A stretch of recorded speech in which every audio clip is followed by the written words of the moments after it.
Guys, இன்னைக்கு வந்து ஜேகேக்கு ஒரு ஒன் ஷாட் தான் வந்து பார்க்க போகிறோம். First marriage with my ex mafia psycho husband, 20 years age gap. 20 years age gap நான் இது வரைக்கும் போட்டதில்லை.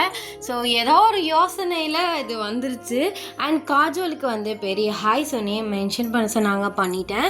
ஸோ ஐ ஹோப் உங்களுக்கு இந்த ஒன் ஷாட் பிடிக்கும் நான் நினைக்கிறேன். ஸ்டோரிக்குள்ளே போகிறதுக்கு முன்னாடி நம்ம வாட்ஸ்அப் சேனலோட account and Insta ID and என் பிளாக் சேனலோட அக்கௌண்ட்டுமே வந்து டிஸ்கிரிப்ஷன் பயோவில் இருக்குது. ஸோ வேணுங்கிறவங்க ஃபாலோ பண்ணி ஜாயின் பண்ணிக்கோங்க. அப்படி உங்களுக்கு அந்த ஐடி வரல அப்படின்ட்டுனா நான் ஃபஸ்ட் கமெண்ட்டில் வந்து பின் பண்ணுறேன். ஸோ இல்லாட்டி வந்து எனக்கு தனியாக கமெண்ட் பண்ணுங்கள், நான் தனியாக வந்து லிங்க் வந்து சென்ட் பண்ணுறேன். ஸ்டோரிக்குள்ளே போகிறதுக்கு முன்னாடி ஒரு மினி இன்ட்ரோ வந்து பார்த்துடலாம். எப்போதுமே நம்ம ஹீரோனி இன்ட்ரோ தான் ஃபஸ்ட்டு பார்ப்போம். ஹீரோனி நீங்கள் தான், உங்கள் பேர் வந்து கிம் ஒய்யன். உங்களுக்கு வந்து அப்பா இருக்காங்க, பட் அம்மா வந்து கிடையாது. ஸோ சித்தி வந்து இருக்காங்க. அப்பா வந்து இப்போ வந்து கொஞ்சம் முடியாமல் வந்து இருக்கார். சித்தி கொடுமை இதெல்லாம் வந்து அனுபவிச்சுட்ருக்கீங்க. ஸோ உங்களுக்கு வயசு வந்து பார்த்திங்கன்னா இப்போ 20 வந்து ஆகுது. ஸோ ஆல்ரெடி ஒரு மேரேஜ் ஆகிட்டு, ஸோ ஒரு பிரச்சனையில் இப்போ வந்து தனியாக வந்து நீங்கள் அப்பாவோடைய தான் வந்து இருக்கீங்க. அப்படியே நம்ம ஹீரோ சைடு வந்தால் நம்ம ஜான் ஜாங்குக், அவர் தான் வந்து மாஃபியா. ஸோ அவர் வந்து கொஞ்சம் சைக்கோத்தனம் புத்தியில் உள்ளவர். ஸோ அவருக்கு பிடிச்சவரை ஹர்ட் பண்ண மாட்டார், பட் இந்த மாதிரி கொலை பண்ணுறது, இந்த மாதிரி க்ரைம் பண்ணுறது, ஸோ இதிலலாம் வந்து அவரோட சைக்கோ புத்தியெல்லாம் நிறையா வந்து காட்டுவார். அவருக்கு வந்து வயசு பார்த்திங்கன்னா 40 ஆகுது. ஐயோ, செல்லத்துக்கு 40 வயசா? இட்ஸ் ஓகே, ஸ்டோரி தானே. ஸோ இந்த ஸ்டோரிக்கு இந்த இன்ட்ரோ போதும். ஸோ வாங்க ஸ்டோரிக்குள்ளே போகலாம். இந்த ப்ரெசன்ட் சீன். சித்தி ப்ளீஸ் சித்தி சொன்னால் கேளுங்க. சத்தியமாக அவன் கூட ஒரு பொண்ணு வாழவே முடியாது. ஏன் இப்படி என்ன மாற ஃபோர்ஸ் பண்ணுறீங்க? உங்களுக்கு காசு தானே வேணும், நான் எப்படியாச்சும் ஏற்பாடு பண்ணி தரேன். காசுக்காக மாற என் வாழ்க்கையை நாசம் பண்ணிடாதீங்க ப்ளீஸ் சித்தி அப்படின்னு சொல்லிட்டு நீங்கள் உங்கள் சித்திட்ட வந்து அழுதுட்ருக்கீங்க. அப்போல உங்கள் சித்தி, அதெல்லாம் எனக்கு தெரியாது. ஆமாம், நீ எவ்வளோ தோது பண்ணி கொடுப்ப? ஒரு 1 லட்சம், அதிகபட்சம் ஒரு 1.5 லட்சம் தான் கொடுப்பேன். அதை வச்சு உங்கள் அப்பனுக்கு வைத்தியம் பார்க்கவே பத்தாது. இதில் நான் எப்படி என் பிள்ளைக்கு ஃபீஸ் கட்டுறது? என் செலவை நான் எப்படி பார்க்குறது? இங்கே பாரு, என்ன பண்ணுவியோ ஏது பண்ணுவியோ, உன் முடிவெல்லாம் யாரும் ஒன்றும் கேட்கல. நீ அவனை கல்யாணம் பண்ணி தான் ஆகணும். அவன்கிட்ட பாதிக்கு பாதி காசு ஏற்கனவே உனக்கு முன்னாடி கல்யாணம் பண்ணையிலே வாங்கியாச்சு. அவன் திரும்ப உன்னை கேட்குறான், நீ அவனை திரும்ப கல்யாணம் பண்ணி தான் ஆகணும். திரும்ப கல்யாணம் பண்ணிட்டா இன்னும் பாதியை செட்டில் பண்ணிடுவான். அப்புறம் நாங்கள் எங்கள் வாழ்க்கையை பார்த்துக்குருவோம். ஏன் சித்தி இப்படி மனசாட்சி இல்லாமல் பேசுகிறீங்க? காசுக்காக என் வாழ்க்கையை நாசம் பண்ண நினைக்கிறீங்க? இது உங்களுக்கே நல்லா இருக்கா? அவன்கிட்ட இருந்து எவ்வளோ கஷ்டப்பட்டு நான் அந்த லைஃப்லேருந்து வெளில வந்தேன் தெரியுமா? இப்போ திரும்ப நீங்கள் அதே லைஃப்குள்ளே போய் தெரிஞ்சுக்கிட்டே போக சொல்கிறீங்க. போன தடவையாவது தெரியாமல் அவன் தலையில் கட்டி வச்சிங்க, இப்போ தெரிஞ்சே நான் எப்படி அவன் கூட வாழ முடியும்? கொஞ்சமாச்சும் யோசிங்க. உங்களுக்கு ஒரு பொண்ணு இருக்குல்ல, அந்த பொண்ணுக்கு இந்த மாதிரி ஒரு வாழ்க்கைனா நீங்கள் ஒத்துப்பீங்களா சித்தி? ப்ளீஸ், அவன் ஒரு சைக்கோ. கொஞ்சம் என் பேச்சை கொஞ்சம் கேளுங்க. நான் எதுக்குடி உன் பேச்சு கேட்கணும்? இங்கே பாரு, உங்கள் அப்பனுக்கு இப்படியே போயிட்டு இருந்துச்சுன்னு வச்சுக்கோ, அவன் எப்படி மண்டையை போட்டுருவான். அதுக்கப்புறம் என் வாழ்க்கையை பார்த்துக்கிறதுக்கு எனக்கு காசு வேணும். அதெல்லாம் எனக்கு தெரியாது, நீ அவனை தான் கட்டிக்கிற அப்படின்னு சொல்லிட்டு அவங்க வந்து ரூமை விட்டு வெளில போயிடுறாங்க. நீங்கள் செம்மையாக உட்காந்து வந்து அழுகுறீங்க. ஏன் எனக்கு மட்டும் இப்படி நடக்குது? அவன் சைக்கோன்னு தெரிஞ்சும் நான் திரும்ப எப்படி அந்த லைஃப்குள்ளே போக நினைப்பேன். இப்போது நான் இவங்ககிட்டேருந்து எப்படி தப்பிக்கிறது? அப்பா பேச்சு மூச்சு இல்லாமல் கிடக்குறாரு. அம்மா சின்ன வயசுலேயே போயிட்டாங்க. இந்த சித்தி டார்ச்சரை நான் எத்தனை வருஷமாக அனுபவித்து பல்ல கடிச்சிட்டு போனது ஒரு சைக்கோவுக்கு வாக்கப்படவா? அதுவும் போன தடவை. ஐயோ, எனக்கு அதெல்லாம் நினைக்கும் போது பயமாக இருக்குது. சத்தியமாக அந்த லைஃப்குள்ளே போகவே எனக்கு தோணலை. நான் இப்போ இவங்ககிட்டேருந்து நான் எப்படி தப்பிப்பேன்? கடவுளே, நீ தான் எனக்கு ஏதாச்சும் ஒரு வழியை காட்டணும். எப்படியாவது இந்த இடத்த விட்டு ஓடி போனாதான் என் வாழ்க்கையே என்னால் காப்பாற்றிக்க முடியும். படித்த படிப்பு இது போதும். 3rd இயர் முடிக்கலனாலும் பரவாயில்ல, இவங்கக்கிட்ட இருந்தால் அதுவுமே பண்ண முடியாது. எங்கிட்டாச்சும் யாரோட ஹெல்ப்லையாவது எங்கேயாவது போகிறது தான் ஒயன் உனக்கு நல்லது. அப்படின்னு சொல்லிட்டு நீங்கள் வந்து ஸோ இதை நினச்சி ஃபீல் பண்ணிவிட்டு ஸோ ஒரு பிளான் வந்து போட்டுட்ருக்கீங்க. இந்த சைடு உங்கள் சித்தி ஒரு பெரிய பேலஸ்க்கு முன்னாடி வந்து நிற்கிறாங்க. செக்யூரிட்டி கார்ட்ஸ் அப்படின்னு சொல்லிட்டு நிறைய பேர் இருக்காங்க. அதை எல்லாத்தையும் வந்து ஸோ தாண்டி வந்து அந்த வீட்டுக்குள்ளே அந்த பேலஸ்க்குள்ளே வந்து போகிறாங்க. அப்போ இல்லை ஆட்டிடியூடாக ஒரு பர்சன் வந்து உட்காந்துருக்காரு. ஸோ அவருக்கு முன்னாடி ஒருத்தர் வந்து தலை குனிஞ்சு வந்து நின்றுட்டுருக்கான். ஸோ உங்கள் சித்தியை வந்து பார்த்த உடனே ஸோ அவன் வந்து அந்த பர்சனை வந்து இழுத்துட்டு போக சொல்லிட்டு உங்கள் சித்திக்கு வந்து ஸோ இடம் வந்து சேர் வந்து போடுறாங்க. உங்கள் சித்தி வந்து ஆப்போசிட்டில் வந்து உட்காடுறாங்க. வா நிர்மலா, என்ன என் டார்லிங் என்ன சொன்னா? அவன் என்ன சொல்கிறது, நம்ம என்ன கேட்குறது, எங்களுக்கு எல்லாருக்கும் கல்யாணத்துக்கு ஓகே தான். நீங்கள் பாதி பேமெண்ட்டை தந்தீங்கன்னா வாங்கிட்டு போய் ஆக வேண்டிய வேலையை பார்த்துருவேன். ஓ, அப்போ அவ வேணான்னு அடம் முடிக்கிறா அப்படி தானே? அது சார், அது வந்து தெரியும், அவள் அப்படி தான் அடம் பிடிப்பா. போன தடவை அப்படி தான் அழுதுகிட்டே இருந்தா. ஆனால் போன தடவை என்ன, பிள்ளைக்கு 17 வயசு, மைனரு, கொஞ்சம் கேஸு இந்த விஷயமா போனனால தான் சரின்னு அமுச்சு விட்டேன். ஆனால் இப்போ தான் பிள்ளைக்கு 20 வயசு ஆகிடுச்சே. ஸோ நோ பிரச்சனை, நான் அதெல்லாம் நான் பார்த்துக்கிறேன். பேமெண்ட் தானே உனக்கு, காசுனால என்னென்னலாம் பண்ணிகிட்ருக்க. அது என்ன பண்ணுறது, குடும்ப சூழ்நிலை அப்படி இருக்குல்ல. குடும்ப சூழ்நிலை, சரி டேய் அந்த பெட்டி வெளுத்து கொடுங்க அப்படின்னு வந்து சொல்கிறாரு. ஸோ அந்த காசு பெட்டியை வந்து கொடுக்குறாங்க. உங்கள் சித்தியுமே வாங்கிட்டு உங்கள் வீட்டுக்கு வந்து வர்றாங்க. நீங்கள் அப்படியே அழுது டயர்ட் ஆகிட்டு அப்படியே பெட்டில் படுத்துருக்கீங்க. இப்போ நான் யார்கிட்டன்னு போய் ஹெல்ப் கேட்குறது, நான் என்ன பண்ணுறது, எங்கே போகிறது, போக நாதியே கிடையாது. இங்கே இருந்தால் அவங்கிட்ட மாட்டிக்குவோம். போன தடவை ஏதோ பிரச்சனையில் போலீஸ் கேஸ் ஆகி அதாகி இதாகி எப்படியோ தப்பிச்சு வந்துட்டேன்.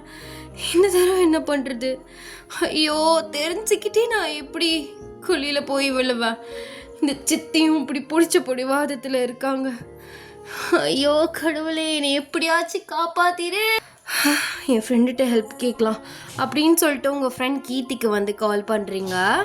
கால் பண்ணி அவகிட்ட எல்லாத்தையுமே வந்து சொல்கிறீங்க. அவளுமே வந்து யோசிக்கிறா. பேசாமல் மச்சான் நீ வெளிநாடு எங்கேயாவது கிளம்பிடுறியாடி? வெளிநாடா? அதுக்கேற்ற மாதிரி காசு என்கிட்ட இல்லடி. அதுவும் இல்லாமல் அங்கே எந்த நாடுன்னு போக சொல்கிற? இப்போ என்ன மச்சான் பண்ணுறது? பேசாமல் நீ வேறு ஊர் எங்கிட்டாச்சும் தெரியாத மாதிரி போயிடு.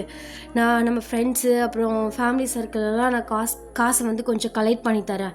நீயும் சேவிங்ஸை வச்சு எடுத்துக்கிட்டு நீ ஏதாவது ஒரு ஊருக்கு, ஆள் பேர் தெரியாத ஊருக்குன்னு போய் இருந்துடு. அதான் உனக்குமே நல்லது.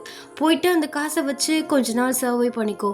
இந்த பிரச்சனை இந்த மாதிரிலாம் முடிஞ்சக்கப்புறம் நீ திரும்பி பேக் இங்கே வரனா வா, இல்லை அந்த சைடே ஏதாச்சும் ஒரு ஒர்க்கை பார்த்துட்டு உன் லைஃப்பை நீ பார்த்துக்கோ மச்சான். இதுதான் இந்த ஒரு இது மட்டும்தான் உன்னை காப்பாற்றும்.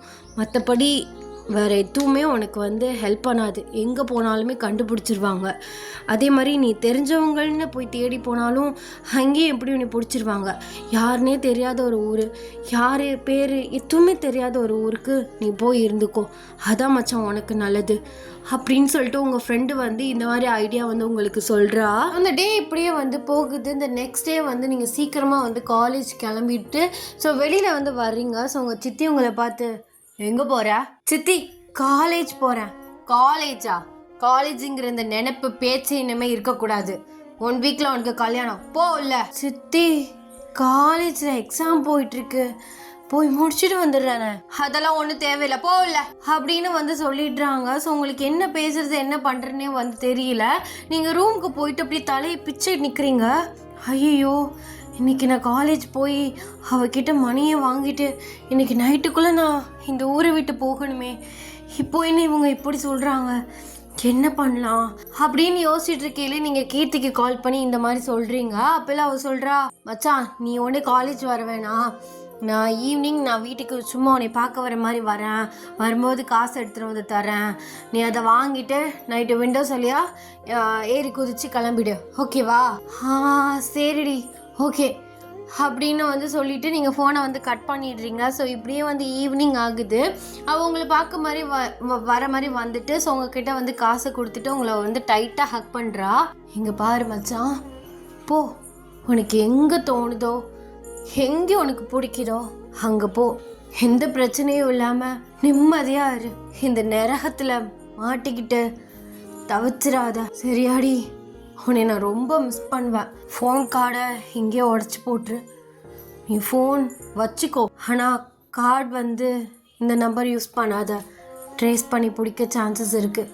நீ எந்த ஊர் போறியோ அங்கே வேணால் வேறு பேர் சொல்லி ஒரு சிம்மை வாங்கிக்கோ. அப்போ என்னை காண்டாக்ட் பண்ணு சரியா? ஓகேவா?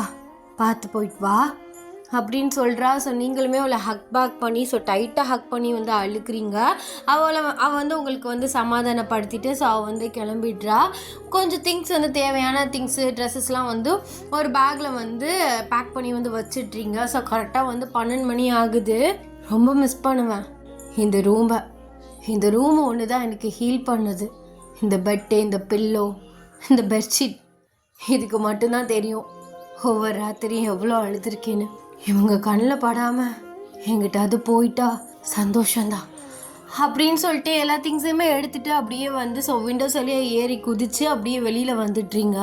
ஓடிடும் ஏன் அப்படின்னு சொல்லிட்டு நீங்கள் வந்து ஓடுறீங்க.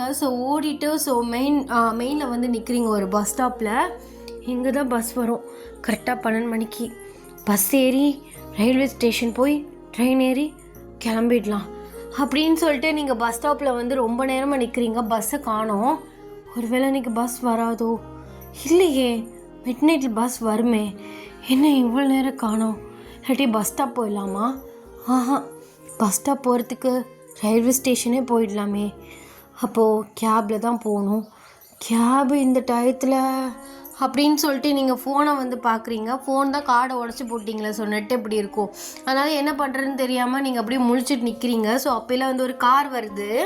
அந்த காரை பார்க்க நல்லா லக்ஸரியாக இருக்குது. நீங்கள் அதனால் அப்படியே வந்து ஓரமாக வந்து திரும்பிக்கிறீங்க. பெரிய லக்ஸரியான கார் வருது. அப்போ பெரிய ஆட்களாக தான் இருக்கும். இந்த சைடு திரும்புறது தான் நல்லது அப்படின்னு சொல்லிட்டு நீங்கள் அந்த சைடு வந்து திரும்பி நிற்கிறீங்க. கரெக்டாக அந்த கார் உங்கள் முன்னாடி வந்து நிற்குது, ஸ்டாப் ஆகுது. என்ன கார் இங்கே ஸ்டாப் ஆகுது? ஐயோ, நம்ம வேறு தனியாக இருக்கோம், ஃபோனில் கார்டும் இல்லை, எமர்ஜென்சினா கூட கால் பண்ண முடியாத சுச்சுவேஷனில் இருக்குன்னு. இப்போ என்ன பண்ணுறது? யாராக இருக்கும் அப்படின்னு சொல்லிட்டு நீங்கள் அப்படியே லைட்டாக வந்து திரும்பி பார்க்குறீங்க. பார்த்தா உங்கள் முன்னாடி வந்து ஜேகே நிற்கிறாரு காருக்கு வெளியில். அவரை பார்க்க உங்களுக்கு தூக்கி வாரி வந்து போடுது. இவர் ஐயோ, யார் கண்ணில் படக்கூடாதுன்னு நினச்சனோ அவரே முன்னாடி வந்து நிற்கிறாரு. இவர் தான் பெரிய பிரச்சனையே. இப்போ என்ன பண்ணுறது? செல்லக்குட்டி, இந்த நேரத்தில் இங்கே என்ன பண்ணுறீங்க? அதுவும் லக்கேஜோட ஓடி போக போறியா அப்படின்னு உங்களை பார்த்து வந்து கேட்குறாரு. நீங்கள் பதிலே சொல்லாமல் அப்படியே வந்து ஃபாஸ்ட்டாக வந்து ஓடுறீங்க. அவர் நீங்கள் ஓடுறத பார்த்து அப்படியே வந்து ஒரு மாதிரி வந்து சிரிச்சுக்கிட்டே வந்து காரை ஸ்டார்ட் பண்ணிவிட்டு உங்கள் பின்னாடியே வந்து வராரு. நீங்கள் ஓடுறீங்க வந்து முடியவே இல்லை. கடைசியாக வந்து ஒரு சந்துக்குள்ளே போயிட்டு வந்து ஓடி ஒளிஞ்சிக்கிறீங்க.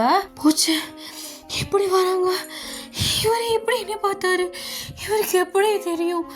அச்சோ, இப்போ நான் இங்கேருந்து தப்பிக்கிறது? அந்த பஸ் ஸ்டாப்பில் நின்னதே தப்பு முதல்ல. இப்போது இந்த சந்தை விட்டால் இப்போ வெளியில் போக முடியாது. இப்போ என்ன பண்ணுறது? பார்த்துட்டாரே, இப்போ யாருக்கு ஹெல்ப்னா கூட கால் பண்ணி கேட்குறது அப்படின்னு சொல்லிட்டு நீங்கள் மூச்சு வாங்கிட்டே வந்து எட்டி பார்த்துட்ருக்கீங்க. இருட்டாக இருக்குது அந்த சந்தே. இந்த சைடு பாதை இருக்கான்னு தெரியலையே அப்படின்னு சொல்லிட்டு நீங்கள் லைட்டாக வந்து ஃப்ளாஷை ஆன் பண்ணிவிட்டு உங்கள் கையை வச்சு ஃப்ளாஷை லைட்டாக மறைச்சிட்டே வந்து அந்த சந்தில் வந்து நடந்து போகிறீங்க. ரொம்ப வந்து இருட்டாக இருக்குது. உங்களுக்கு கொஞ்சம் வந்து பயமாக இருக்குது. இப்படி வந்து சிக்குவியா ஏன்? எப்படியாச்சும் இந்த சந்தில் இடத்தை கண்டுபிடிச்சி எப்படியாவது வேறு சைடு வந்து நடந்து கூட போயிருந்துருக்கலாம். இந்த பஸ்ஸுக்காக வெயிட் பண்ணி இப்போ அவர் கண்ணில் வேற பட்டுட்டோம். அவர் இன்னும் அப்படியே தான் இருக்கார். எப்படியும் அவருக்கு ஏஜ் 40க்கு மேலே இருக்குமே. அது எப்படி இன்னும் 3 வருஷத்துக்கு முன்னாடி பார்த்தவர் மாதிரியே இருக்கார். ஐயோ, இப்போ எதுக்கு நீ அதெல்லாம் இமேஜினேஷன் பண்ணிகிட்ருக்க? முதல்ல அந்த சைக்கோ மாஃபியாட்ட வந்து தப்பிக்கிற வழியை பரவோயேன் அப்படின்னு சொல்லிட்டு நீங்கள் ஸ்பீடாக வந்து நடந்து வந்து போகிறீங்க. அப்போல வந்து முன்னாடி 4 பேர் பின்னாடி 4 பேருன்னு வந்து அப்படியே உங்களை வந்து லாக் பண்ணுறாங்க. உங்களுக்கு என்ன பண்ணுறதுன்னு தெரியல. யார் நீங்கள்? எதுக்கு இப்படி வந்து நிற்கிறீங்க? உங்களுக்கு என்ன வேணும் அப்படின்னு நீங்கள் பாட்டு கேட்டுகிட்டே இருக்கீங்க. பட் அந்த 8 பேருமே வந்து அமைதியாக இருக்காங்க. அப்போல வந்து நிறைய காரோட லைட்ஸ் வந்து ஆன் ஆகுது. அந்த லைட்ஸை பார்க்கலையே நீங்கள் யாருன்னு வந்து கெஸ் பண்ணிட்டீங்க. அவ்வளோதான் ஓயன், லைஃபே முடிஞ்சு. இனிமே நீ எங்கே போனாலும் போக முடியாது, என்ன போனாலும் அப்படின்னு சொல்லிட்டு நீங்கள் நிற்கும் போது கரெக்டாக லைட்ஸ்லாம் ஆஃப் ஆகுது. ஜேகே அவங்க முன்னாடி வந்து நிற்கிறாரு. எங்கே டார்லிங் ஓடுறா? மாமனை பார்த்து இந்த ஓட்டம் ஓனா நான் என்ன தான் பண்ணுறது? இன்னும் இந்த 3 வருஷமாக நீ மாறாமல் இப்படியே இருக்க. ப்ளீஸ் என்னை விட்டுருங்க. இங்கே பாரு, அதெல்லாம் நீ சொல்லக்கூடாது. முன்னதான் மேடமுக்கு 17 வயசாக இருந்துச்சு, மைனராக இருந்தீங்க. அந்த கேஸ் இந்த கேஸுன்னு போட்டு கடைசியில் அவனுக்கு கூப்பிட்டு போயிட்டானுங்க. இப்போ ஒன்றத்தையும் அவனுக்கு கிழிக்க முடியாது. இப்போ மேஜர் ஆகிட்ட. அதே மாதிரி அந்த போலீஸ் ஆஃபீஸரையும் நான் தூக்கிட்டேன். இப்போ இருக்கிறது ஃபுல் அண்ட் ஃபுல் என் கண்ட்ரோலில் இருக்குது. எவனும் வந்து என்னை எதுவும் கேட்க மாட்டான். இப்போ உனக்கு என்ன பிரச்சனை என்னை கல்யாணம் பண்ணுறதுல? வயசு பிரச்சனையா? அப்படிலாம் ஒன்றும் இல்லை, எனக்கு உங்களை பிடிக்கல. அடடே, பிடிக்கலையா? ஏண்டி, என் பின்னாடி எத்தனை பொண்ணுங்க சுற்றுறாளுங்கன்னு தெரியுமா? இங்கே பாரு, ஏஜ்லாம் நம்பர் தான் சரியா? மற்றபடி நான் உன்னை சந்தோஷமாக வச்சுக்குவேன் எல்லா விஷயத்துலேயும். இங்கே பாருங்க, நான் அந்த மாதிரி உங்ககிட்ட எதுவுமே எக்ஸ்பெக்ட் பண்ணியோ எதையும் நான் சொல்ல. எனக்கு உங்களையும் இந்த லைஃப்பும் எனக்கு பிடிக்கல. என்ன லைஃப் உனக்கு பிடிக்கல சொல்லு. நீங்கள் மாஃபியாவாக இருக்கிறது, அது இல்லாமல் சைக்கோத்தனமாக சின்னத்துக்கு பிஹேவ் பண்ணுறது. அப்போல்லாம் நான் எவ்வளோ சின்ன பொண்ணு, என்னையும் நீங்கள் எதுவுமே பண்ணல. என்னை ஹர்ட் பண்ணுறதோ அடிக்கிறதோ திட்டுறதோ என்ன எதுவுமே பண்ணல. எனக்கு நான் எங்கள் வீட்டில் இருக்கிறத விட 3-4 மடங்கு எல்லாமே பண்ணிங்க. சந்தோஷமாக இருக்கிற அளவுக்கு எல்லா விஷயமே இருந்துச்சு. பட் நீங்கள் மாஃபியாவாக இருக்கிறது, இந்த சைக்கோத்தனமாக பிஹேவ் பண்ணுறது, இதுதான் எனக்கு சுத்தமாக பிடிக்கல. அண்ட் எனக்கு இந்த மேரேஜில் இன்ட்ரெஸ்ட் இல்லை, புரிஞ்சுக்கோங்க. ஓ, நீ அப்படி வாரியா? அதுக்காக நான் என்ன மாஃபியாவை விட முடியுமா? சைக்கோத்தனங்கிறது அது சின்ன பிள்ளையிலேருந்து இருந்தது, அதையும் மாற்ற முடியாது. ஒன்றே நல்லா வச்சுக்கிறேன்ல, ஒன்று அடிக்கிறேனா, துன்புறுத்துறேனா, இல்லை வேறு ஏதாச்சும் ஒரு விஷயத்தில் ஒன்று ஃபோர்ஸ் பண்ணுறேனா? இல்லை, உனக்கு ஓகேனா எனக்கு ஓகேம்மா. உன்னைய வந்து ஃபோர்ஸ் பண்ணுறது அப்படின்ட்டுனா மேரேஜ் பண்ணிக்க சொல்லி அப்புறம் என் கூட லைஃப்பை ஸ்டார்ட் பண்ணி எனக்கு பொண்டாட்டியாக இருன்னு சொல்கிற இந்த 2 விஷயம் மட்டும்தான் உன்னை ஃபோர்ஸ் பண்ணுற விஷயம். மற்றபடி நான் உன்னை எந்த விஷயத்துலேயும் ஃபோர்ஸ் பண்ணலையே, உன்னை கேட்காமலையோ எதுக்காவது உன் மேலே நான் கையை வச்சுருக்கேனா? தப்பா? இல்லைல்ல, அப்புறம் எதுக்கு பயப்படுறா? இல்லை, நான் சொல்கிறது உங்களுக்கு புரியலை. பிடிக்காத லைஃப்பை யாராலுமே சந்தோஷமாக ஏற்றுக்கிட்டு வாழ முடியாது. ப்ளீஸ் அதை புரிஞ்சுக்கோங்க. அதாண்டி வெண்ண மவளே, இப்போ உனக்கு பிடிக்காம இருக்கலாம், மேபி அதுக்கப்புறம் என் கேரக்டர் பிடிச்ச என்னைய பிடிச்ச லவ் வந்துச்சுன்னா அதை தான் நான் சொல்கிறேன். அது எப்போதுமே வராது. அது எப்படி வராது அப்படின்னு நீயே சொல்லலாம்? அதெல்லாம் வரும். இங்கே பாரு, நான் உனக்கு ஒரே ஒரு ப்ராமிஸ் மட்டும் பண்ணித்தரேன். முன்னாடி எந்த வேலையும் பார்க்க மாட்டான். ஐ மீன் க்ரைம், எவனையாவது போடுறது, துன்புறுத்துறது, அடிக்கிறது, சைக்கோத்தனமாக பிஹேவ் பண்ணுறது முன்னாடி எதுவும் நடக்காது. எல்லாத்தையும் நான் பிளேஸை மாற்றிக்கிறேன். ஏன்னா இப்போ தான் பொண்டாட்டி நீ வந்துட்ட, அந்த பேலஸ்க்கே நீ தான் சொந்தக்காரி. அந்த பேலஸில் உனக்கு பிடிச்ச மாதிரி நீ எல்லாமே பண்ணிக்கோ. நான் இன்னொரு கஸ்டடி மாதிரி போட்டுட்டு அங்கே என்னோட மாஃபியாவாக இருக்க நான் பார்த்துக்கிறேன். நீ சந்தோஷமாக இருக்கலாம், ஓகேவா? அது வந்து இப்போ என்னடி அது வந்து போயின்னு இப்போ என்ன சொல்லு, வேற என்ன விஷயம் சொல்லு. அது அங்கே வந்தால் நீங்கள் படிக்கக்கூடாதுன்னு சொல்லுவீங்க, காலேஜ் போகக்கூடாதுன்னு சொல்லுவீங்க. அப்போவே நான் ஸ்கூல் தான் போயிட்டு இருந்தேன் 12th. அப்போயும் வேணாம் தானே சொன்னீங்க. ஓ மேடம், அப்படி வரீங்களோ? சரி, தாராளமாக காலேஜ் போ, ஒரு பிரச்சனையும் இல்லை. ஆனால் பாடி கார்ட்ஸோடு தான் அனுப்புவேன். அப்படி இல்லைனா அந்த காலேஜை நானே விலை பேசி வாங்கிக்கிறேன். இப்போ ஓகேவா? எல்லாமே கிளியர் தானே? வா. அது வந்து இங்கே பாரு, எனக்கு ஒரு அளவு தான் பொறுமை. எனக்கு பிடிச்ச பொண்ணாச்சே, நான் லவ் பண்ணுற பொண்ணாச்சேன்னு பொறுமையாக பேசிகிட்டு இருக்கேன். இல்லைன்னு வச்சுக்கோ, இந்த இடத்துல வேறு எவ்வளாச்சும் வேறு விஷயத்தில் இருந்தானே இந்நேரம் என்னோட இதுவாக வேற. எல்லாத்துக்கும் சரின்ட்டுன்னு எவளுக்கும் அடங்காதவன் எவனுக்கு அடங்காதவன் நான் உனக்கு அடங்கி ஓகேன்னு சொல்கிறேன். அது வந்து இது வந்துன்னு என்னமோ திமிர லந்தா பேசிகிட்டு இருக்க. என்னடி உனக்குலாம் அந்த அலட்டுறது அடிக்கிறது இதான் செட் ஆகும் போல. பணிஞ்சு பேசினா பாஞ்சு தான் போயிட்டுருக்க. அப்படி சொல்ல, அது இப்போவே இதுக்கு மேரேஜ் பண்ணி தான் ஆகணும். எனக்கு அதெல்லாம் தெரியாது. நான் அப்படியே விட்டுட்டே இருந்தா, எனக்கு வயசாயிடுச்சுல, எனக்கு 40 வயசாயிடுச்சு. ஏஜுங்கிறது முக்கியம் இல்லை தான். உனக்கு 20, எனக்கு 40. இப்போ அதெல்லாம் ஒன்றும் பிரச்சனை இல்லை, மேரேஜ் பண்ணிக்கலாம். பட் நீ அப்படியே இரு, நான் உன்னை ஃபோர்ஸ் பண்ணி எதுவும் பண்ண மாட்டேன். உன்னைய பெர்மிஷன் இல்லாமல் தொடமாட்டேன். எனக்கு உடனே புள்ள பெற்று தான்னா கேட்கவும் மாட்டேன். உனக்கு எப்போ ஓகேவோ அப்போ ஆரம்பிச்சுக்கலாம். என்ன இவர் எல்லா சைடும் என்ன சொன்னாலும் இப்படி லாக் பண்ணுறாரு. அப்போ நான் என்ன தான் சொல்லி தப்பிக்கிறது? உன்னை விட மாட்டான்டி, நல்லா தெரிஞ்ச விஷயம். சத்தியமாக உன்னை விட மாட்டான். போன தடவை எப்படியோ போலீஸ் மூலியமாக தப்பிச்சிட்டேன். இப்போ எங்கிட்டு போகிறது? ஆமாம், என் சித்தி கை நீட்டி காசு வாங்கிட்டாங்களா? அதெல்லாம் வாங்கிட்டாடி. அவெல்லாம் வாங்கிட்டு போயிட்டா. அவள் எப்படா காசு தருவேன்னு வெயிட் பண்ணிகிட்டு இருந்தா. இப்போ பாரு, நான் என்ன சொல்கிறேன், நீ இப்போ உங்கள் வீட்டுக்கு போ. நான் 1 வீக் அப்புறம் கல்யாணம் பண்ணி உனக்கு கூப்பிட்டு போகிறேன் அப்படிலாம் சொல்ல. உனக்கு அங்கே இருக்க பிடிக்கல, உன் சித்தி கொடுமைலாம் எனக்கு நல்லாவே தெரியும். நீ ஏன் கூட வா, நீ அங்கே இரு. ஆஃப்டர் 1 வீக் அப்புறம் மேரேஜ் பண்ணிக்கலாம். எங்கே சுற்றினாலும் அந்த மேரேஜ்லேயே நிற்கிறீங்களே. ஆமாண்டி, கல்யாணம் பண்ணியே தரணும். அதெல்லாம் முடியாது. வா வா வா, வண்டியில் ஏறுவா. வெளில நிற்க முடியல. நானே எல்லா வேலையும் பார்த்துட்டு நிற்கிறேன். பார்த்தா பஸ் ஸ்டாப்பில் அசால்ட்டாக நிற்கிறேன். அதுவும் இல்லாமல் லொக்கேஷன் வந்துச்சு, எங்கேயோ போகிறா அப்படிங்கிற மாதிரி. நான் கூட யோசித்தேன், எந்த நேரத்தில் எங்கேயோ போகிறா, இந்த நேரத்தில் வெளியில் போகிறதுக்கு வாய்ப்பே இல்லையே, பார்ட்டி கிட்டின்னு சுற்றுற பொண்ணும் கிடையாது அப்படின்னு யோசித்தேன். பார்த்தா கரெக்டாக பஸ் ஸ்டாப்பில் வருது. அப்போவே கண்டுபிடிச்சிட்டேன், எங்கேவோ தப்பிச்சு போ ட்ரை பண்ணுறான்னு. இங்கே பாரு, உன் ஃபோனு நீ எல்லாமே என் கண்ட்ரோலில் இருக்குது. நீ எங்கே போனாலும் எனக்கு தெரியும். தேவையில்லாமல் எதுவுமே ட்ரை பண்ணாத. தப்பிக்கணும், எஸ் ஆயிடணும் அப்படிலாம் ட்ரை பண்ணவே செய்யாத.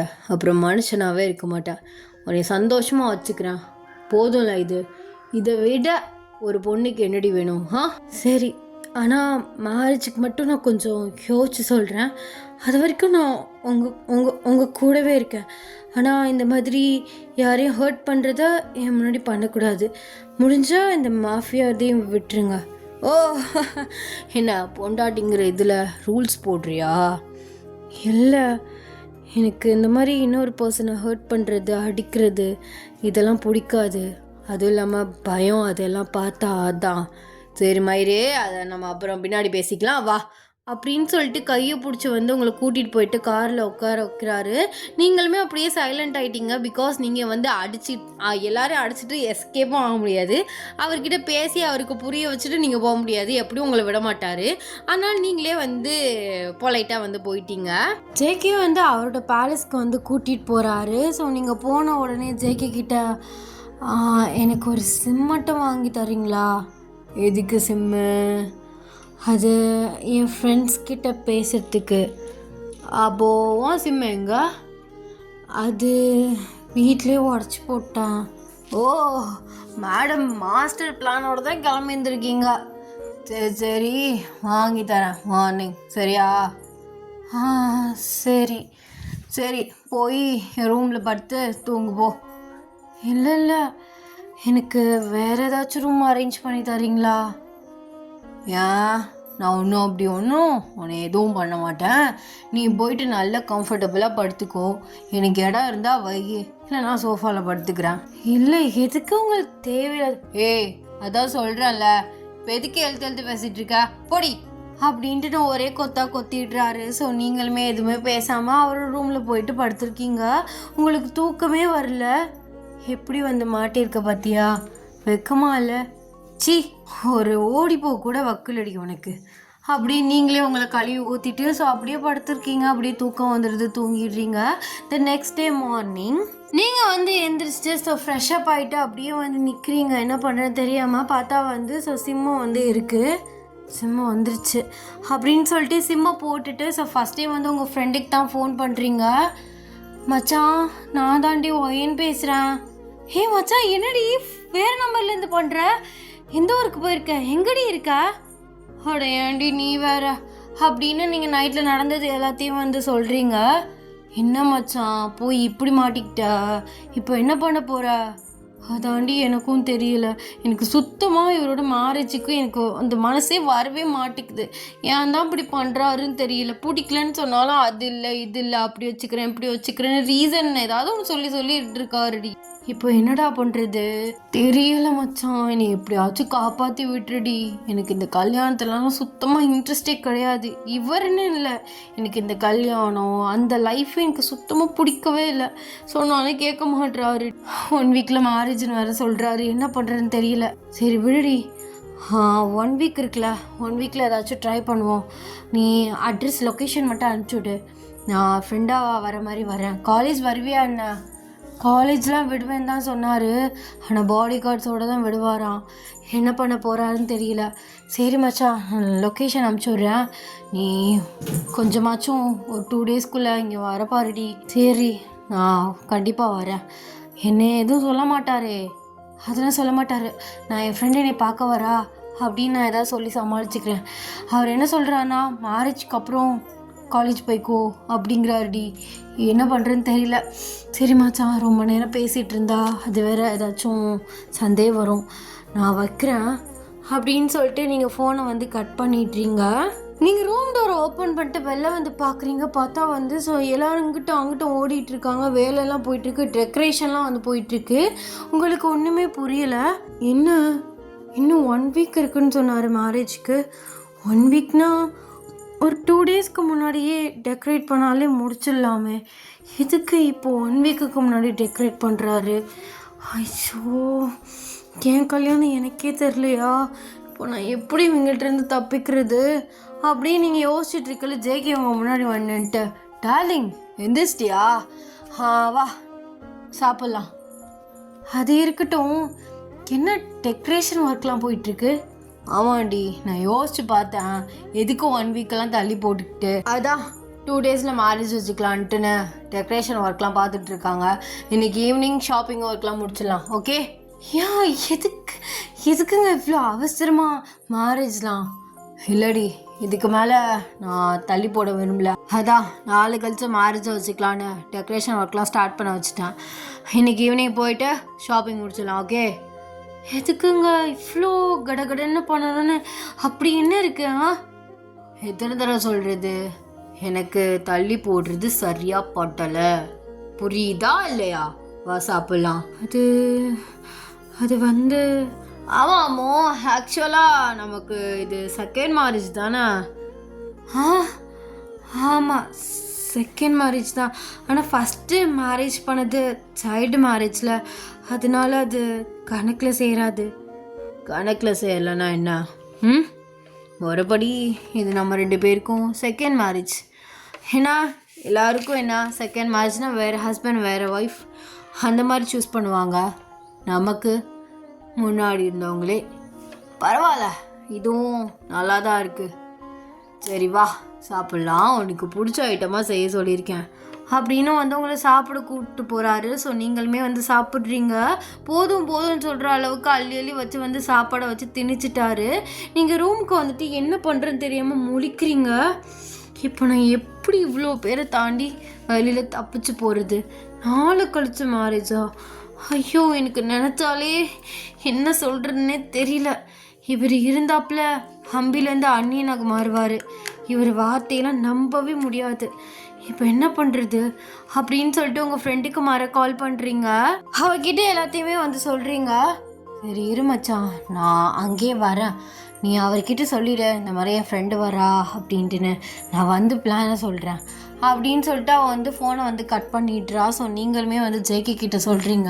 ஸோ அவர் ஓகே, உங்கள் ஃப்ரெண்ட்ஸ்லாம் வந்து வர சொல்லு, ஒரு பிரச்சனையும் இல்லை அப்படிங்கிற மாதிரி வந்து சொல்லியிருப்பார். நீங்கள் அவளுக்காக வந்து வாசலில் வெயிட் பண்ணுறீங்க. ஸோ அவள் வந்து வரா. அவளை பார்க்க ஓடி போய் வந்து டைட்டாக வந்து ஹக் பண்ணுறீங்க. உங்களுக்கு ஒரு மாதிரி கஷ்டமாக இருக்குது. எவ்வளோ கஷ்டம் இருந்தாலும் அவள் ஒருத்தி தான் வந்து உங்களுக்கு ஆறுதலாக வந்து இருக்க ஒரு பர்சன்.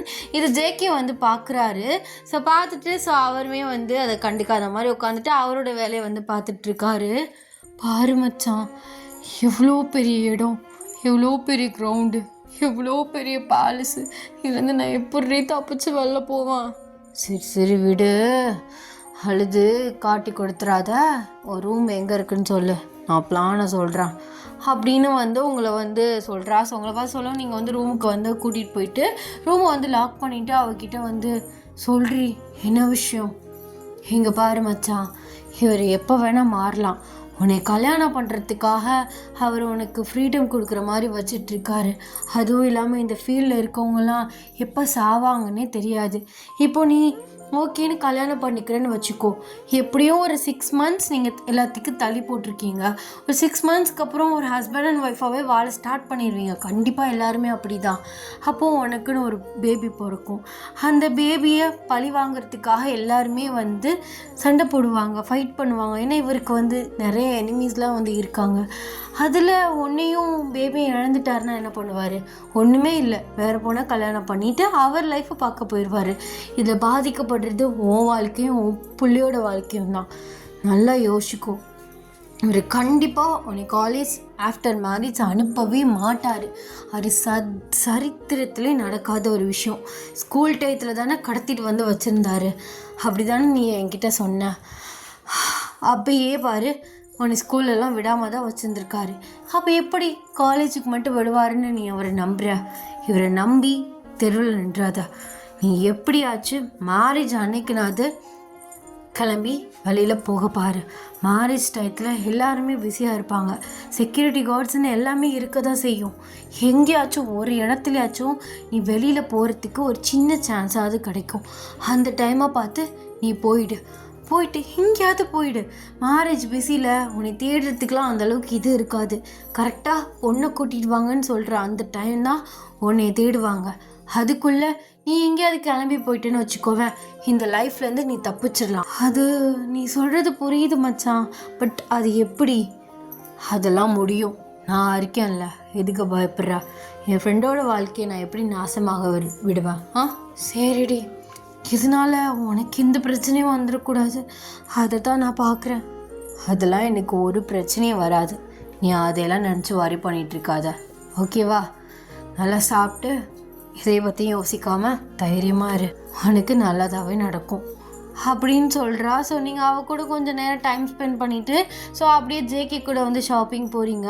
ஸோ எல்லா எல்லா திங்ஸுமே வந்து வாங்கிட்டுறீங்க. ஸோ நைட் வந்து ஆகுது. நீங்கள் சாப்பிட்டு வந்து பால்கனியில் நிற்கிறீங்க. ஜேகே உங்கள் பின்னாடி வந்து நிற்கிறாரு. நீங்கள் திரும்பி பார்த்துட்டு, என்னங்க எதுவும் சொல்லணுமா? சொல்லணும் இல்லை, ஒரு விஷயத்தை பற்றி கேட்கணும். கேளுங்க. உனக்கு உண்மையாகவே நீ பிடிக்கலையா? புரியல.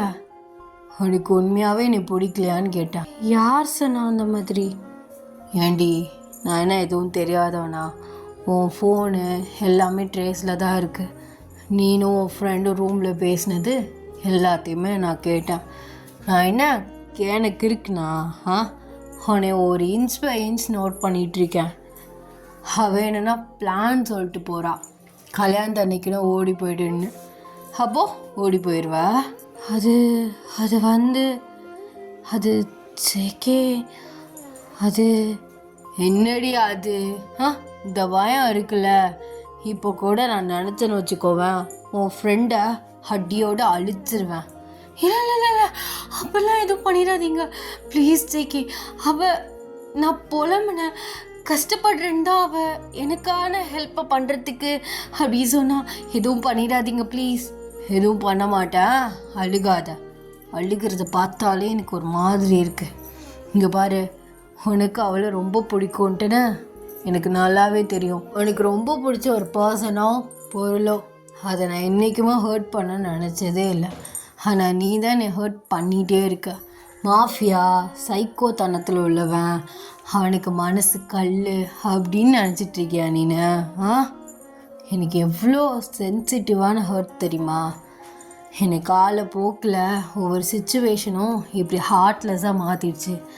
ஆனால் உன்னை பார்த்ததுலேருந்து அந்த ஹார்ட் அப்படியே ஆட்டோமேட்டிக்காக மாறிடுச்சு. அந்த ஹார்ட் உனக்கு மட்டும்தான் அப்படி மாறுது. நான் உன்னை எவ்வளோ லவ் பண்ணுறது தெரியுமா? அதை ஏன் புரிஞ்சிக்கவே மாட்ற? உனக்கு என்னடி வயசு பிரச்சனையா? நம்மளோட 20 வயசு மூத்தவனை கல்யாணம் பண்ணிக்கிட்டா நம்ம ஃப்ரெண்ட்ஸ் சர்க்கிள் எல்லாருமே கேலி பண்ணுவாங்க அப்படின்னு யோசிக்கிறியா? இல்லை, சத்தியமாக நான் அந்த மாதிரிலாம் யோசிக்கவே இல்லை. எனக்கு இந்த மேரேஜ் லைஃப்பில் இன்ட்ரெஸ்ட் இல்லை, அவ்வளோதான். ஏன் மேரேஜ் லைஃப்பில் இன்ட்ரெஸ்ட் இல்லை சொல்லு. அது என்னன்னு தெரியல. எங்கள் அப்பா அம்மா அவங்க ஒன்று சேரவே இல்லை. நான் பிறந்த உடனே எங்கள் அம்மா இறந்து போயிட்டாங்க. அம்மா பாசமே இல்லாமல் இது பண்ணேன். நான் பிறந்ததால தானே எங்கள் அம்மா இறந்து போனாங்க. நான் ஏன் பிறந்தேன்? எங்கள் அம்மா கல்யாணம் பண்ணனால. நாளைக்கு நான் ஒரு கல்யாணம் பண்ணி நான் ஒரு பிள்ளையை பெற்றெடுக்கும் போது அந்த பிள்ளையும் தாய் பாசம் இல்லாமல் நின்றுடுச்சுன்னா அது அப்புறம் எல்லா விஷயமும் தான். ஹஸ்பண்ட் பண்ணுற டார்ச்சர் எல்லாத்தையுமே யோசிக்கும் போது இந்த மேரேஜிலலாம் எனக்கு சுத்தமாக இன்ட்ரெஸ்ட் போச்சு. ஏண்டி நான் என்ன அடித்து கொடுமைப்படுத்துவேன்னு நினைக்கிறியா? உன் ஃப்ரெண்டு சொன்னாலே அவன் கல்யாணத்துக்கு முன்னாடி தான் அவன் காலை வணங்குவான், அதுக்கப்புறம் அவன் சுயரூபத்தை காட்டுவானே, அந்த மாதிரி யோசிச்சுட்ருக்கியானே? அது தெரியும்டி, அதை தான் யோசிக்கிறேன். இங்கே பாரு, ஃபஸ்ட்டு நமக்கு மேரேஜ் ஆனது அது மேரேஜே இல்லை, சரி அதை விடு. அப்போல்லாம் உன்னை ஸ்கூலுக்கு அனுப்பாத ரீசன் நீ ரொம்ப சின்ன பொண்ணு, நீ எங்கிட்டாவது ஓடிடுவ. சத்தியமாக ஏதாச்சும் ஒரு சாக்கு சொல்லி இல்லை எங்கிட்டாவது போய் சொல்லி நீ வீட்டுக்குள்ளே இருந்தே போலீஸ்க்கு கால் பண்ணி பெரிய பிரச்சனையாக்குனவ. அந்த ஒரு ரீசனாக தான் உன்னை ஸ்கூல்லாம் விடாமல் இருந்தேன். இப்போ சொல்கிற மேரேஜ் பண்ணிக்கிட்டேன்னா நீ தாராளமாக காலேஜ் போ. எனக்கு உடனே நான் உன் கூட ஃபிசிக்கலாக இருக்கணும் அப்படின்லாம் எந்த ஃபோர்ஸ்மே பண்ண மாட்டேன். உனக்கு எப்போ தோணுதோ பிடிச்சிருக்கோ அப்போ என்கிட்ட ஓப்பனாக சொல்லு, நம்ம லைஃப்பை ஸ்டார்ட் பண்ணலாம். இல்லை உனக்கு பிடிக்கலையா அப்படியே விட்டுரு. நான் ஒன்றும் உன்னை லஸ்ட்டுக்காக வச்சுக்கணுன்னு ஆசைப்படல. எனக்கு உன் கூட இருக்கணும். லவ், நமக்குன்னு ஒரு ஒய்ஃப் இருக்கா, நம்மளை கேர் பண்ணிக்கிறேன்னு ஒருத்தி அப்படிங்கிற ஒரு ஆசை, ஒரு நப்பாசை தான். பேரண்ட்ஸ் பாசமே இல்லாமல் வாழ்ந்த எனக்கு உன்கிட்ட சம்திங் என்னை பிடிச்சி இழுக்குது. அந்த ஒரு ரீசன் தான் எனக்கு உன்னை விட மனசே இல்லை. மற்றபடி உன்னை யூஸ் பண்ணிக்கணும், அது பண்ணணும், இது பண்ணணும், அப்படி இப்படின்னு எந்த மயிரும் கிடையாது. எனக்கு உன் லவ் கிடைக்கணும், உன் பாசம் கேர் கிடைக்கணும், அவ்வளோதான். அதை மட்டும் தான் நான் சந்தோஷமாக இருப்பேன். அண்ட் இதுக்கு மேலேயும் உனக்கு என்னை பிடிக்கல அப்படின்னா கல்யாண மேடையில் உட்காந்துருப்பேன். நீ வராது, கடைசி வரை ரூம்குள்ளே இருந்துக்கோ, வரவே செய்யாத, கல்யாணமே பண்ணிக்காத. அதுக்கப்புறம் நான் இருக்கணும் இல்லையோ அதை நினச்சி நீ கில்ட்டியாவோ வரியோ பண்ணவே கூடாது. அண்ட் என் சாகுக்கு கூட நிற்கக்கூடாது. அதே நான் சொல்லிட்டேன். இப்போ எதுக்குங்க நீங்கள் இப்படிலாம் பேசுகிறீங்க? அப்போது நான் கல்யாணம் பண்ணிக்கிறேன்னா செத்து பையன் பிளாக்மெயில் பண்ணுறீங்களா? செத்து பையன் பிளாக்மெயிலாம் பண்ணல, உண்மையாக தான் சொல்கிறேன். கண்டிப்பாக செத்து போயிடுவேன். உங்களுக்கு என்ன பைத்தியமா? ஆமாம், ஓ மேலே பைத்தியம். என்ன பண்ணுறது, பைத்தியம் பித்து பிடிச்சி போய் திரிகிறேன். இந்த 3 வருஷமும் உன்னை பார்க்காமலையோ உன்னை கண்டுக்காமலையோ ஒன்றும் இல்லை. நீ எங்கே போகிற வர, என்ன பண்ணுற, யார்கிட்ட பேசுகிற எல்லாமே. ஆக்சுவலாக அவனுக்கு காலேஜுக்கு ஸ்காலர்ஷிப் கிடச்சிருச்சுல, அந்த ஸ்காலர்ஷிப்பை இது பண்ணதுமே நான் தான் உன்னை படிக்க வச்சேன். உனக்கு எல்லாமே பார்த்து பண்ணேன். உன் சித்தி கொடுமை இது எல்லாமே எனக்கு தெரியும். எங்கே நானாக ஹெல்ப் பண்ணனா இவர் அட்வான்டேஜ் எடுத்துக்க பார்க்குறாரு அப்படின்னு ஏதாவது நினச்சிக்கிட்டு நீ அந்த ஹெல்ப்பை வேணான்னு சொல்லிடுவேங்கிற ஒரே ரீசனுக்காக தான் நான் எதையுமே சொல்லாமல் உன்னை தூரமாக வச்சு அப்படியே அழகு பார்த்தேன். லவ்வுங்கிறது பக்கத்துலேயே இறுக்கி வச்சுக்கணும்னு அவசியம் இல்லை.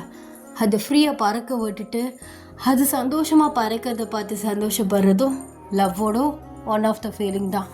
அந்த மாதிரி தான் இருந்துச்சு. ஆனால் காலப்போக்கில் எங்கே நான் உன்னை மிஸ் பண்ணிடுவோங்கிற ஒரு பயம்தான் என்னை இப்போ உன் கூடவே வச்சுக்கணும் அப்படிங்கிற ஒரு தோணல் தான் இந்த மேரேஜுக்கான ஒரு இது. அதை நல்லா புரிஞ்சுக்கும். உனக்கு பிடிக்கலனா வேணாம், ஆனால் நீ என்றைக்குமே என்னோடது. யூ ஆர் ஒன்லி மைன். நான் எவனுக்கும் உன்னை விட்டு கொடுக்கவே மாட்டேன். வேறு ஒருத்தன் உன் லைஃப்பில் கிடையவே கிடையாது. இந்த ஜங்குக்கு தான் ஃபஸ்ட் அண்ட் லாஸ்ட். அதை நல்லா ஞாபகம் வச்சுக்கோ. அதே மாதிரி நீ தான் என்னோடய ஃபஸ்ட் அண்ட் லாஸ்ட் அப்படின்னு சொல்லிட்டு அப்படியே ஒரு ஷர்ட் பட்டனை லைட்டாக ரிமூவ் பண்ணுறாரு. நீங்கள் ஒரு செஸ்ட்டை பார்க்குறீங்க. பார்த்தா உங்களோட நேமை அழகாக டேட்டோ போட்டிருக்காரு. என்னங்க இது? இதுவும் என்னோட காதலை வெளிப்படுத்துகிற ஒரு விதம் தான். ஓகேடி, இதுக்கு மேலே உன்னை பேசி நான் கன்ஃபியூஸ் பண்ண விரும்பல. நாளைக்கு 1 டே ஃபுல்லாக டைம் இருக்குது. நல்லா யோசி. ஓகேனா சந்தோஷமாக கல்யாணம் பண்ணிக்கலாம், வேணானா வேணாம். ஓகே அப்படின்னு சொல்லிட்டு அவர் அந்த ரூமை விட்டே வெளில போய்ட்றாரு. நீங்கள் அப்படியே வந்து யோசிச்சுட்டே வந்து உட்காந்துருக்கீங்க. ஸோ ஒரு நாள் முச்சோடு வந்து யோசிக்கிறீங்க. ஸோ இந்த ஃபைனலி உங்கள் மேரேஜ் டே வந்து வருது. ஸோ உங்களுக்கு மேக்கப் இதெல்லாம் வந்து போட்டுட்ருக்காங்க, சாரீ வந்து கட்டியிருக்கீங்க. உங்கள் ஃப்ரெண்டு வந்து உள்ளே வர்றா. ஸோ மேக்கப் ஒர்க்லாம் வந்து முடிச்சிருச்சு. நீங்கள் அவளை பார்க்குறீங்க. என்னடி கிளம்பு ரெடியா? இல்லை மச்சான், நான் எங்கேயும் போகல, நான் அவரே கல்யாணம் பண்ணிக்கிறேன். ஹே என்னடி மாதிரி கிறுக்கு மாதிரி மாற்றி பேசிகிட்டு இருக்கா? இங்கே பாரு, பின்னாலாம் யாருமே இல்லை, பார்த்துட்டு தான் வரேன், நீ கிளம்பு. இல்லடி, அவர் என்னை அவ்வளோ லவ் பண்ணுறாரு அப்படின்னு சொல்லிட்டு அவர் சொன்னது எல்லாத்தையுமே வந்து சொல்கிறீங்க. அவளுமே வந்து கேட்குறா. இப்போ என்ன பண்ண சொல்லு? நான் இந்த கல்யாணத்துக்கு ஒத்துக்காமல் இந்த இடத்த விட்டு போயிட்டேன்னா அவருக்கு அது பெரிய அசிங்கம். அந்த யூஸ் பண்ணி அவர் ஏதாச்சும் பண்ணி அவர் உயிருக்கு பாதிக்கப்பட்டா அந்த கில்ட்டினஸ்லேயே நான் செத்துருவேன். எனக்கு லவ்லாம் இல்லை தான். இப்போ கூட எனக்கு இந்த மேரேஜில் சுத்தமாக இன்ட்ரெஸ்ட் இல்லை. இதுவும் ஃபோர்ஸ்டாக பண்ணுற மாதிரி தான் இருக்குது. பட் போக போக அப்படியே நானே அக்செப்ட் பண்ணி அண்டர்ஸ்டாண்ட் பண்ணி லைஃப்பை ஓட்டிடுவேன் மச்சான். அவரோட லவ்வையும் அவரோட நம்பிக்கையும் நான் உடைக்க விரும்பல. நான் அவருக்காக அவரை கல்யாணம் பண்ணிக்கிறேன். ஒரு மென் இந்த அளவுக்கு ஒரு பொண்ணு மேலே ஃபாலோ ஆவாரா அப்படிங்கிற ஒரு ஆச்சரியம். அதுவும் ஒரு மாஃபியா ஃபீல்டில் இருக்கவர், சைக்கோத்தனமாக அடித்து ஒரு மனுஷனை கொல்றவர், இவ்வளோ இழகிய மனசோட இவ்வளோ லவ்வோட அதுவும் ஏன் மேலே இருக்கார் அப்படின்னு நினைக்கும் போது எனக்கு ரொம்ப ஆச்சரியமாக இருந்துச்சு. ஏதோ மச்சான், இது வரைக்கும் என் வாழ்க்கையில் நல்லது நடந்ததே இல்லை. இப்போ நடக்கணும்னு நான் ஆசைப்படவும் இல்லை. நடந்தால் ஓகே, நடக்கலைன்னா வருஷமுள்ள அப்படி தானே இருந்தேன், இதையும் அட்ஜஸ்ட் பண்ணி வாழ்ந்துக்கோன்னா இந்த லைஃப்பில் வாழ்ந்துக்கலான்னு முடிவு பண்ணிட்டேன் அப்படின்னு சொல்கிறீங்க. ஸோ அவங்கள ஹக் பண்ணி ஓகே மச்சான், எப்போதுமே நான் உன் சைடு தான், நீ என்ன டெசிஷன் எடுக்கிறியோ அதுக்கு நான் கண்டிப்பாக சப்போர்ட் பண்ணுவேன், அந்த கடவுளை நீ சந்தோஷமாக வச்சுக்கணும் அப்படின்னு சொல்லிட்டு உங்கள் ஃபோர்ஹெட்டில் கிஸ் பண்ணுறா. ஸோ நீங்களுமே ஒரு டைட்டாக வந்து ஹக் பண்ணிக்கிறீங்க. ஜேகே வந்து ஸோ கீழே வந்து ஹாலில் தான் வந்து மேரேஜ் வந்து நடக்குது. ஸோ பெரிய பேலஸ் தானே. ஸோ அவர் கையை பிடிச்சிட்டு வந்து உட்காந்துருக்காரு. அவருக்கு என்றைக்குமே வந்து பயம் வந்ததே கிடையாது. எந்த விஷயத்துலையுமே அவரோட பிடிச்ச விஷயம் ஒன்று நடக்க போகுது அப்படின்னா கூட அவர் வந்து அவ்வளோ கான்ஃபிடெண்ட்டாக இருப்பார், கண்டிப்பாக நடந்துரும் அப்படின்ட்டுன்னு. அவர் இந்தளவுக்கு பயந்ததே வந்து கிடையாது. ஸோ உங்கள் விஷயத்தில் ரொம்ப பயந்து போய் உட்காந்துருக்காரு. அவருக்கு அப்படி வேர்க்குது. பக்கத்தில் வந்து ஸோ அவங்க ஃப்ரெண்ட்ஸ்லாம் வந்து ஸோ கர்ச்சீஃப் வச்சு தொடச்சி விடுறாங்க. பட் இருந்தாலும் அவருக்கு அவள் வருவாளா, என்னை எல்லாருக்கும் முன்னாடி அசிங்கப்படுத்த போகிறாளா, என்னை கல்யாணம் பண்ணிப்பாளா, என்னை அக்செப்ட் பண்ணிப்பாளா, அவள் லவ் அண்ட் கேர் எனக்கு கிடைக்குமா, ஐயோ என்ன முடிவு பண்ணியிருக்கான்னு தெரியலையே. ஏதோ ஜேகே, அவள் என்ன டெசிஷன் எடுக்கிறாளோ அதுக்கேற்ற மாதிரி நீயும் போ. ஃபோர்ஸ் பண்ணி யாரையுமே நம்ம கூட வச்சுக்க முடியாது, அதே நல்லா ஞாபகம் வச்சுக்கோ ஜங்குக்கா அப்படின்னு சொல்லிட்டு இருக்கையிலே ஸோ ஐயர் வந்து ஸோ பொண்ணை கூட்டிகிட்டு வாங்க அப்படின்னு வந்து சொல்கிறாரு. ஸோ ஜேகேக்கு வந்து பக்குன்னு இருக்கு. அவர் அப்படியே கண்ணை மூடி வந்து உட்காந்துருக்காரு. ஸோ அப்போயில வந்து எல்லாருமே பொண்ணு வந்துருச்சு அப்படின்னு சொல்லிட்டு சொல்கிறாங்க. அப்போயில ஜேகே வந்து சர்ப்ரைஸ்டாக திரும்பி பார்க்குறாரு. நீங்கள் நல்லா சிரிச்சுக்கிட்டே உங்கள் ஃப்ரெண்டு கூட நடந்து வர்றீங்க. அவர் உங்களை பார்க்குறாரு, நீங்கள் அவரை பார்த்து அப்படியே ஸ்மைல் பண்ணுறீங்க. ஸோ அவருமே பேக் ஸ்மைல் பண்ணுறாரு. அப்படியே அவர் பக்கத்தில் போய் வந்து உட்காரிங்க. அப்படியே அவர் வந்து உங்கள் சாரியை வந்து அட்ஜஸ்ட் பண்ணி விடுறாரு. என்னடி வந்துட்டா, ஏன் பிடிக்கலையா? இல்லை சத்தியமாக நான் நம்ப முடியல, நீ வரமாட்டேன்னு நினச்சேன், அதான் வந்துட்டேன்ல, நம்புங்க. எனக்கு இப்போ கூட இந்த கல்யாணத்தில் சுத்தமாக இன்ட்ரெஸ்ட் இல்லை தான். இந்த மேரேஜில் ஃபோர்ஸ்ட் தான் இதுவும் ஒரு விதத்தில். பட் ஓகே, அவங்களுக்காக அட்ஜஸ்ட் பண்ணி இந்த லைஃப்பை நான் ஏற்றுக்கிறேன். போக போக இந்த லைஃப் நல்லபடியாக மாறணும் எனக்கு நம்பிக்கை இருக்குது. கவலைப்படாதீங்க, அவங்கள எந்த சுச்சுவேஷன்லேயும் நான் கைவிட மாட்டேன்.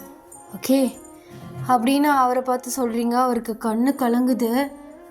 ஃபர்ஸ்ட் டைம் இந்த ஹார்ட்லெஸ் மாஃபியா கண்லேருந்து கண்ணீரை பார்க்குறேன். அது எனக்காக அந்த கண்ணீர் வருதுன்னு நினைக்கல. எனக்கு ஒரு சைடு ரொம்ப சந்தோஷமாக இருக்குது. ஏதோ நானும் லக்கி தான், ரொம்ப லக்கி. மென் இன் லவ் அந்த மாதிரி ஒரு பர்சன் கிடைக்கிறது எவ்வளோ அதிர்ஷ்டம் தெரியுமா?